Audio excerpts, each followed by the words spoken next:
अस्सलाम वालेकुम। आप देख रहे हैं राय हदायत टीवी और मैं हूं रजा मकसूद। तमाम तारीफें अल्लाह रब्बुल इज़्ज़त के लिए कि जिसने हमें ईमान की नेमत से सरफराज फरमाया और बेहद दरूद व सलाम जनाब रसूलुल्लाह सल्लल्लाहु अलैहि वसल्लम पर कि जिनके लिए अल्लाह रब्बुल इज़्ज़त ने इस कायनात की तख्लीक फरमाई। दोस्तों, हम अपनी गुज़िश्ता वीडियो यानी द थर्ड वर्ल्ड वॉर और द थर्ड टेम्पल में तफसील से ये बयान कर चुके हैं कि कैसे दुनिया अपनी आखिरत की तरफ जा रही है और कैसे यहूदी थर्ड टेम्पल बनाकर एक ग्रेटर इजराइल का नक्शा पूरी दुनिया पर नाफिज करना चाहते हैं। दोस्तों, आज की वीडियो में हम इस बारे में बात करेंगे कि इजराइल में पिछले हफ्ते से क्यों खुशियां मनाई जा रही हैं और क्या वाकई ही हम एक आखिरी वक्त के अंदर दाखिल हो चुके हैं। दोस्तों, आइए देखते हैं वीडियो। दोस्तों, बड़े सगीर में जिन लोगों को अपने पास जंग की आवाजें सुनाई नहीं दे रही या जिन्हें जंग के शोले अपनी जानिब लपकते हुए नजर नहीं आ रहे, इन्हें गुज़िश्ता 10 सालों में दुनिया के बदलते हुए हालात को एक दफा गौर से कुरान पाक की तालीमात और आप सल्लल्लाहु अलैहि वसल्लम के इस दौर के बारे में कही गई हदीसों की रोशनी में अपने हालात हाजिर को परखने और जायजा लेने की जरूरत है। आज से 20 साल कबल वो लोग जो आलमी सियासी, मुआशी और अक्सरी हालात को मारूजी तनाजुर में देखा करते थे और बज़्म खुद आलम दीन होने के बावजूद जनाब रसूल सल्लल्लाहु अलैहि वसल्लम की पेशन गोई वाली हदीस को झूठी, मन घड़क और दईफ करार देते थे, आज इनके सामने मुस्लिम दुनिया के वो तमाम मुल्क यानी मिस्र, उर्दान, शाम, इराक, यमन बिल्कुल वैसी ही हालत का शिकार हैं जैसा इन हदीस में बताया गया है। दलील ये कहती है कि अगर आगाज बिल्कुल वैसा ही हो रहा है तो फिर अंजाम भी इन पेशन गोइयों से मुख्तलिफ नहीं हो सकता। तो भाई, जिन कौमों पर अजाब बनकर नाजिल होना है वो होकर रहेंगी और फतह मुबीन जिनके मुकद्दर में है इसे कोई नहीं रोक सकता, क्योंकि ऐसा सब कुछ जनाब रसूल सल्लल्लाहु अलैहि वसल्लम ने फरमाया, जिनके बारे में मेरा अल्लाह फरमाता है ये अपनी ख्वाहिश से कुछ नहीं बोलते, ये तो खालिस वही है जो इनके पास भेजी जाती है। दोस्तों, ये सब क्या है? क्या हम इस मैदान जंग में उतर चुके हैं? अब इसका अंजाम कैसा होगा? ये सवालात इस दुनिया में 3 बड़े इब्राहिमी मजहब यहूदियत, ईसाईयत और इस्लाम का हमेशा से एक अहम तरीन मौजू रहा है। और दोस्तों, हम आपको द थर्ड टेम्पल के तीसरे हिस्से में ये बता चुके हैं कि यहूदियों के मुताबिक इस दुनिया का फेज 6000 साल पर मुहित है, जिसमें से सिर्फ 222 साल अभी बाकी रह चुके हैं। यहूदियों के हाँ लिसाइया की किताब और दानियाल के मुकशफात और ईसाइयों के हाँ भी इन दोनों पैगंबरों की किताब के अहदे ज़माना कदीम में मौजूदगी के अलावा बाइबल और दूसरी किताबों में क़यामत से पहले के दौर के बारे की मुकम्मल तफसील मौजूद है। बशारतें, पेशनगोइयाँ और जंगों का अहवाल है। यही वजह है कि यहूदी बहैसियत कौम गुज़िश्ता 100 साल पहले यानी सन 1920 से इन पर यकीन करके इस मुकद्दस जगह यानी यरूशलेम में जाकर आबाद होना शुरू हो गए थे और अब वो एक ताकतवर इजराइल के तौर पर इन पेशन गोइयों की सच्चाई की अलामत बन चुके हैं। जबकि इन्हीं गुज़िश्ता 100 सालों में मुसलमानों के सामने कुरान में इस अलामत का जिक्र मौजूद था। अल्लाह ने कुरान में फरमाया, इसके बाद बनी इसराइल से कहा तुम जमीन में बसो, लेकिन जब आखिरी वादे का वक़्त आएगा तो हम तुमको वापस इकट्ठा कर देंगे।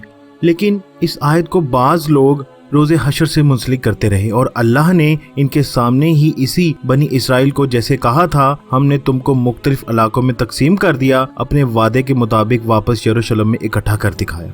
लेकिन इन अकल के अंधों को गैब पर यकीन की लज्जत बड़ी मुश्किल से मिलती है। गौर करो कि अब मिस्र से लेकर बरे आजम तक जो कुछ बर्पा है, जिन खित्तों में कत्लो गारत और तबाही और बर्बादी है, वो पुकार कर बता रहे हैं कि देखो सब कुछ तो रसूलुल्लाह सल्लल्लाहु अलैहि वसल्लम की हदीस में बताई गई पेशन गोइयों के ऐन मुताबिक हो रहा है।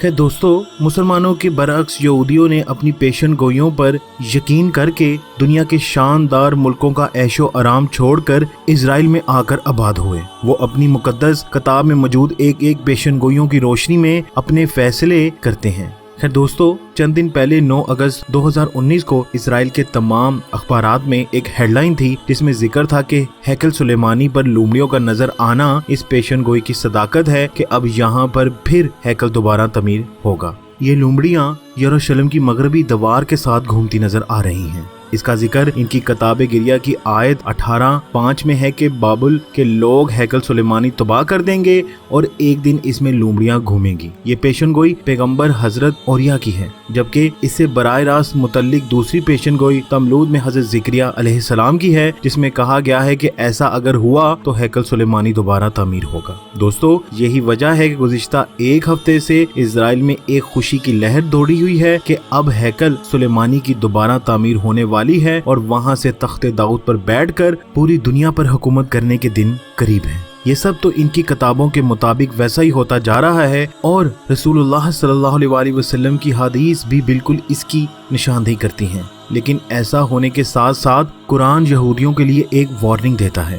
بنی اسرائیل میں 8ویں آیت ہے، لیکن اگر تم وہی کام کرو گے تو تم کو تہس نہس کر کے رکھ دیا جائے گا۔ اس تہس نہس کا سارا نقشہ جناب رسول اللہ صلی اللہ علیہ وآلہ وسلم ترتیب سے بتا دیا، جس کا آخری منظر یہ ہے کہ مسلمان یہودیوں کو قتل کریں گے، یہاں تک کہ پتھر اور درخت پکاریں گے کہ میرے پیچھے یہودی چھپا ہے، اسے قتل کرو۔ دوستو، دلیل آفتاب کی علامت ایک اور حدیث بھی ہے جس کی سند پر گزشتہ کئی سو سالوں سے بحث جاری ہے، لیکن آج وہ حدیث بھی روز روشن کی طرح واضح ہوتی جا رہی ہے۔ یہ حدیث دور آخر میں ملکوں کی تباہی اور ہلاکت کے بارے میں ہے، لیکن اس سے پہلے قرآن پاک کی پیشن گوئی دیکھ لیں۔ دوستو، اللہ پاک بنی اسرائیل کی آیت نمبر 59 میں فرماتے ہیں، اور کوئی قوم ایسی نہیں جسے ہم روز قیامت سے پہلے ہلاک نہ کریں یا اسے سخت عذاب نہ دیں۔ یہ بات کتاب میں لکھی جا چکی ہے۔ اسی خرابی اور تباہی اور عذاب کا تفصیلی تذکرہ 2 حدیث میں ملتا ہے۔ ایک راوی حذیفہ ہیں، وہ فرماتے ہیں دنیا میں خرابی اور تباہی پھیل جائے گی اور یہ اس وقت تک نہیں ہوگا جب تک مصر خراب نہ ہوگا۔ مصر تب خراب ہوگا جب بصرہ میں خرابی آئے گی اور بصرہ کی خرابی عراق کی خرابی سے شروع ہوگی۔ اس کے بعد جناب رسول صلی اللہ علیہ وآلہ وسلم نے خرابی کی وجوہات بتائیں، جن میں مکہ اور مدینہ کی خرابی بھوک سے ہوگی۔ خیر دوستو، ہم مسلمانوں کے لیے ابھی بھی وقت ہے کہ ہم جناب رسول اللہ صلی اللہ علیہ وآلہ وسلم کی ہوئی باتوں پر یقین کر کر اس پر عمل پیرا ہوں اور آنے والی جنگوں کے لیے تیار ہو جائیں، کیونکہ ایک حدیث میں اللہ کے رسول نے فرمایا ہے، جس میں غزوہ ہند میں ہند کے بادشاہوں کو جگڑنے کا ذکر ہے، بھارت پہلے ہی کئی حصوں میں تقسیم ہو جائے گا اور پھر غزوہ ہند کا آغاز ہوگا۔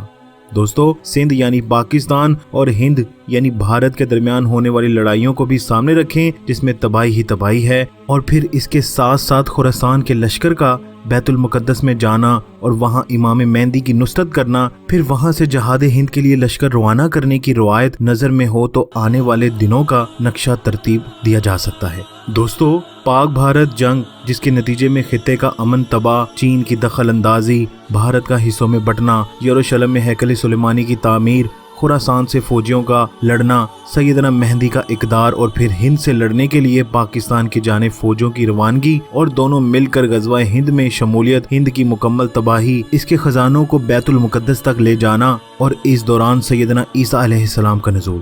دوستو، حدیث سے ترتیب تو یہی لگتی ہے، باقی اللہ بہتر جانتا ہے۔